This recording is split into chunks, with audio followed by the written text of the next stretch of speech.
Alrighty. Hey everybody, this is Tyler, and I'm back with part 3 of a little bit of a bio about me. And last I left off, I was talking a little bit about my grandfather and his extracurricular activities. So with that, really, I guess the point of this third part is to give the perspective of the factors that were part of my life that eventually led up to why I chose not to go back to the witnesses after being disfellowshipped.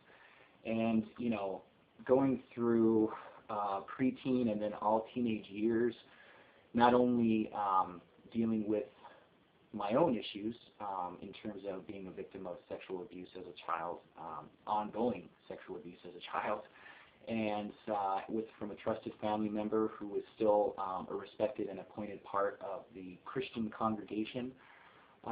You know, the personal side of that in terms of it being my grandfather and the aspects of all the memories and the post-traumatic stress that came from that, being terrified at night, how it affects pretty much any relationship, whether it's with a friend, a romantic relationship, with your family, whatever. I mean, it seeps into everything.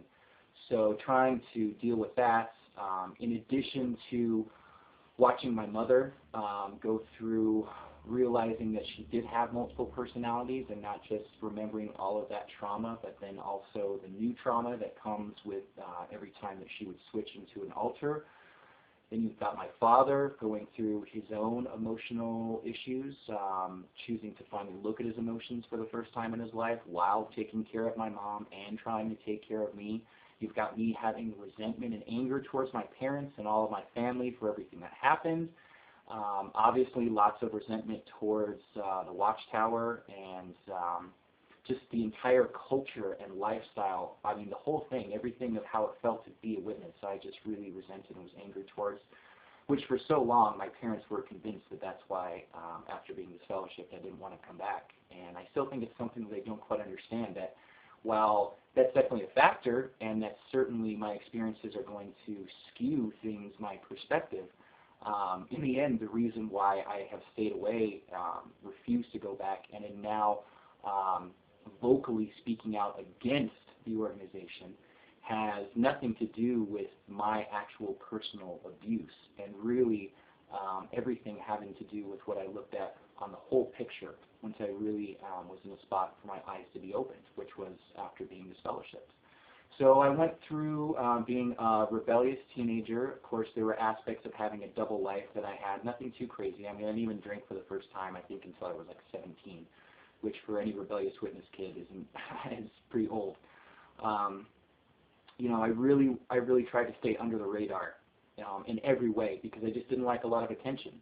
And when I was 18, I moved out on my own briefly for about 6 months until I was fighting with my roommate. I ran out of money. And of course, I had also had kind of a breakdown. I ended up one night at a party at my house losing my virginity, fornicating. Whoa! And I felt so guilty instantly. I mean, my guilt towards Jehovah was the first thing before I was even like dressed and cleaned up. You know what I mean? I mean, that was my first thought is, oh my God, Jehovah is so angry with me, and this is going to mean so many things, and my brain just immediately went there. So I confessed, I was publicly reproved. I spent the next couple of years really trying to walk the straight and narrow, be the honest, earnest, zealous witness that, you know, as best as I could. Until finally, things with my family, things that were going on with me personally, still dealing and in therapy for things related to the abuse, they were all just really starting to pile up. For non-witness related reasons, my dad kicked me out of the house. So I was taking care of myself, and it was at that point I stopped going to meetings. And a relationship that I had through work with an older, married, worldly woman started to take on new meaning. She was a means of support outside of all the things that I was struggling with. And eventually that relationship led to another round of fornication. And that time I didn't feel guilty afterwards in terms of Jehovah or the organization or anything like that, and I knew something had changed.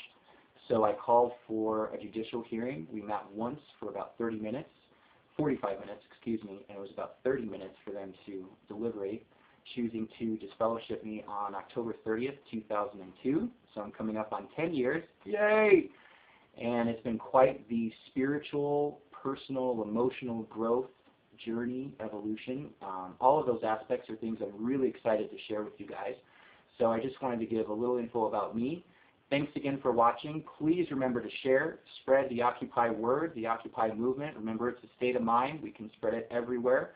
And have a wonderful day. Namaste.